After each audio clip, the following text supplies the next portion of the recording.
Assalamualaikum warahmatullahi wabarakatuh. Selamat pagi, siang, sore, dan malam semuanya. Perkenalkan, kami dari kelompok 6 Psikologi Perkembangan kelas B Fisioterapi Universitas Indonesia tahun 2022. Pada kesempatan kali ini, kami akan menyampaikan materi mengenai perkembangan dewasa madya dan akan ada isu yang kami akan bahas nih yang berhubungan dengan fisioterapi. Tujuan kami membuat video ini adalah untuk melengkapi nilai UAS kami pada mata kuliah Psikologi Perkembangan.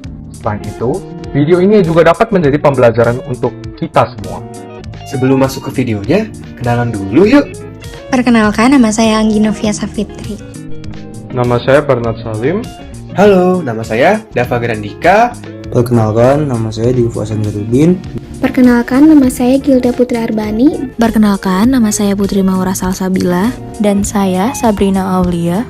Nah, itu dia anggota kelompok 6 dari kelas B. Sekarang kita lanjut videonya ya. Selamat menyaksikan.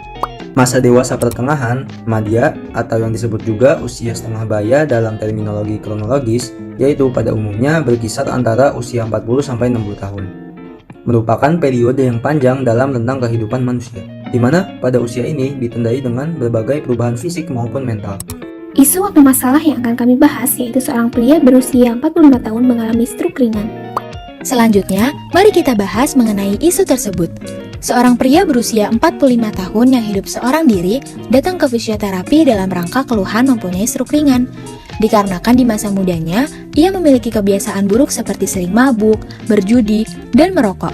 Hal tersebut dapat berpengaruh terhadap usianya yang sudah 45 tahun ini, serta akan berdampak pada penurunan fungsi organ tubuhnya, perubahan fisiknya, daya tahan tubuhnya, dan kesehatan yang mulai menurun.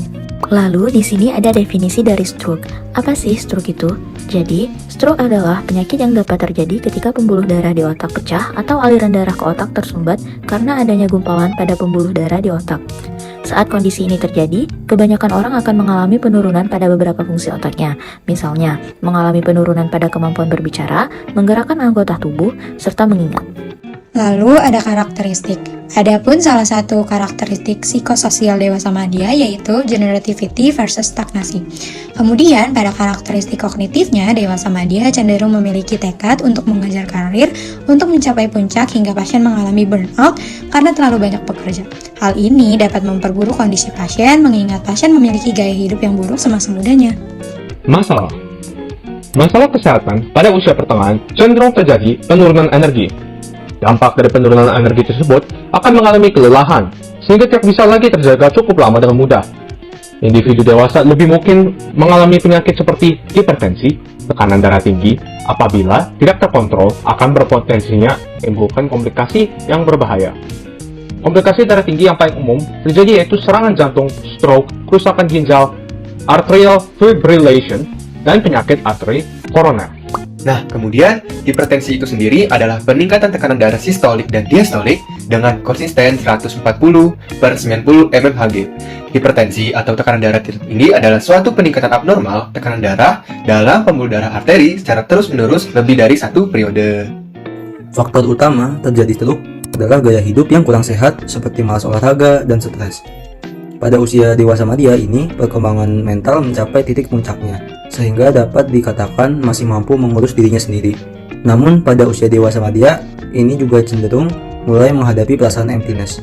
Perasaan ini timbul karena adanya rasa kehampaan, karena anak-anak sudah tidak tinggal bersama dengan orang tua. Perasaan emptiness pada usia ini terkadang membuat orang tua merasa kesepian dan stres karena penyesuaian secara radikal terhadap peran dan pola hidup yang berubah. Khususnya bila disertai dengan perubahan fisik, selalu cenderung merusak homeostasis fisik dan psikologis seseorang dan membawa ke masa stres. Oleh karena itu, orang tua menjadi kurang memperhatikan pola hidupnya. Lalu, terminasi seperti apa sih yang dapat kita berikan sebagai fisioterapis untuk kasus tersebut? Kita dapat memberikan pendidikan kesehatan tentang merokok yang menyebabkan stroke dan menganjurkan pasien untuk menjaga pola hidup sehat. Serta kita juga dapat berkolaborasi dengan dokter.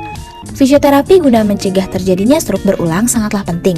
Penanganan medis yang bisa diberikan dengan pendekatan non-farmakologi, seperti olahraga, latihan, dan relaksasi. Salah satu tindakan relaksasi adalah slow stroke back massage.